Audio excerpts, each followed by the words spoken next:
नमस्कार, आप देख रहे हैं एनएमएफ न्यूज और आपके साथ मैं हूं नम्रता। आप जानते ही हैं टीएमसी ने अपनी पहली और कह लीजिए आखिरी लिस्ट जारी कर दी है, क्योंकि 42 लोकसभा सीटें हैं पश्चिम बंगाल में और 42 के 42 सीटों पर कैंडिडेट्स का ऐलान कर दिया गया है। मुख्य तौर पर जो नाम सामने आए हैं उसमें एक नाम सबकी अटेंशन ले रहा है और ये नाम है यूसुफ पठान का, जिनको बहरामपुर सीट से मैदान में उतारा गया है। वो सीट जहां से कांग्रेस के अधीर रंजन चौधरी पिछले कई सालों से जीतते आ रही हैं।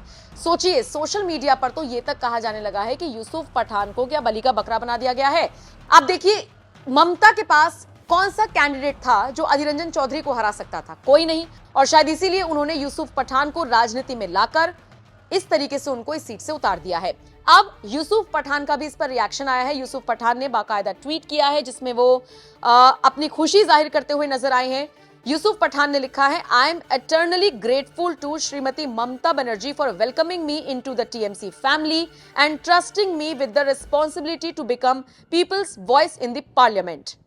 As representatives of the people, it is our duty to uplift the poor and deprived, and that is what I hope to achieve. एक तरफ यूसुफ पठान ने ये ट्वीट किया तो उनके भाई इरफान पठान ने क्या लिखा वो भी सुनिए।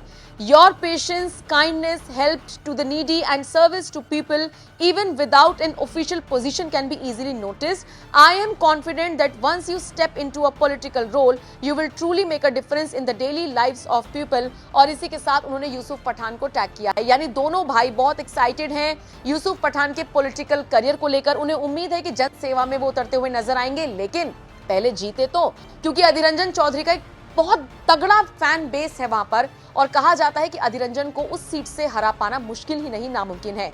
माना यह जा रहा है कि ममता बनर्जी यूसुफ पठान के कंधे पर बंदूक रखकर अधीर रंजन चौधरी को साधना चाहती हैं और ऐसा इसलिए क्योंकि दोनों पार्टियां अब अलग होकर चुनाव लड़ रही हैं और अधीर रंजन चौधरी पिछले काफी वक्त से ममता बनर्जी को टारगेट कर रही हैं। हो सकता है ममता बनर्जी का बदला लेने का ये अंदाज हो, लेकिन फिलहाल आपको बता दें जो पूरी लिस्ट सामने आई है उसमें प्रमुख तौर पर किन सीटों से किन किन को उतारा गया है वो आप सुन लीजिए।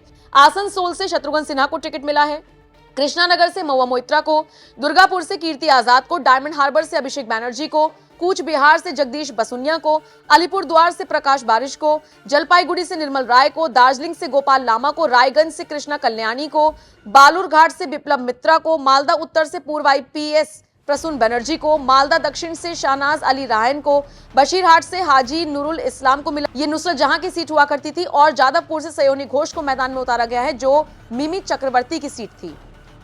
कुल मिलाकर देखा जाए तो टीएमसी ने बड़ा दांव खेला है, लेकिन चुनावों में इसका कितना असर होगा देखना दिलचस्प रहेगा। फिलहाल आप इस खबर को लेकर क्या राय रखते हैं और जिस तरीके से दोनों भाइयों ने रिएक्शन दिया है, आपका क्या कुछ कहना है कमेंट करके जरूर बताएं। लेकिन अच्छा होता कि यूसुफ पठान को अगर सम्मानित किए जाते सही ढंग से। कुछ दिन पहले बंगाल में राज्यसभा की चुनाव हुई थी, बाहर के लोगों को राज्यसभा की एमपी बनाए गए। अगर यूसुफ पठान को सम्मानित करना चाहिए था,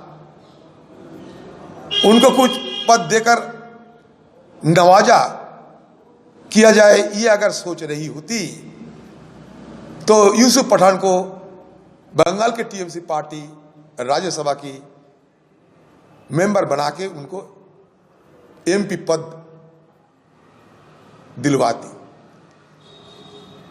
या तो यूसुफ पठान के बारे में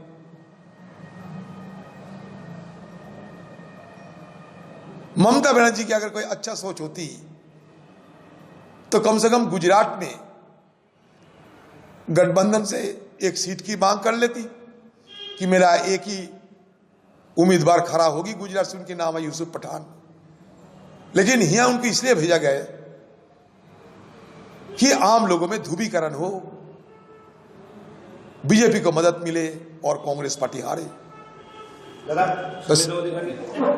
सीटों का ही घोषणा कर दिया है टीएमसी और बहरमपुर सीटों में मोहम्मद यूसुफ पठान। देखिए, ममता बनर्जी की ये अपना नियत की सवाल है। ये ममता बनर्जी खुद इंडिया गठबंधन की एक प्रवक्ता के रूप से कुछ दिन पहले भी जाना जाती थी और ये ममता बनर्जी खुद आज साबित कर दिए हैं कि हिंदुस्तान की कोई राजनीतिक व्यक्ति, कोई राजनीतिक पार्टी कम से कम ममता बनर्जी जैसे नेतृत्व पे भरोसा ना करे तो बेहतर होगी। क्योंकि जिनकी जुबान की कोई मतलब नहीं होते, जिनकी जुबान की कोई अहमियत नहीं होते, जिनकी सोच में कायरता है, सोच में चालाकी है, उसको भरोसा ना करना ही मुनासिब होगी। ममता बनर्जी की डर है कि इंडिया गठबंधन में अगर शामिल होंगे तो मोदी जी से चुनौती लड़ना पड़ेगी, इसलिए कि ईडी सीबीआई को मोदी जी द्वार द्वार भेज देंगे। ईडी सीबीआई मोदी जी की आदेश पे टीएमसी के द्वार द्वार अगर जाने लगे तो टीएमसी पार्टी की खतरा बढ़ सकते हैं। इसलिए मोदी जी गुस्सा पे ना आए, इसलिए बेहतर रास्ता ये होगी कि गठबंधन से अपने को अलग कर लो। गठबंधन से आप खुद को अलग करते हुए ममता बनर्जी संदेश भेज दिए हैं मोदी जी की दफ्तर में कि मुझसे नाराज मत हुआ करो, मैं गठबंधन में नहीं हूं, मतलब बीजेपी से मुकाबला करने के लिए मैं खड़ा नहीं होंगे।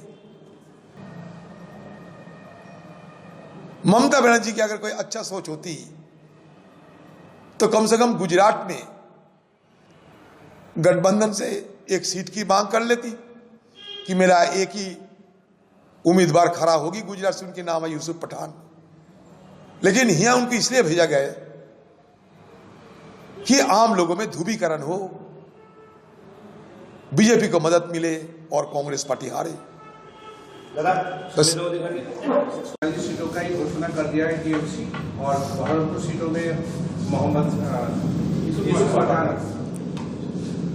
देखिए, ममता बनर्जी की ये अपना नियत की सवाल है।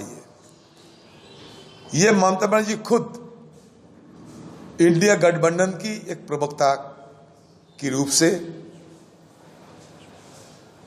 कुछ दिन पहले भी जाना जाती थी।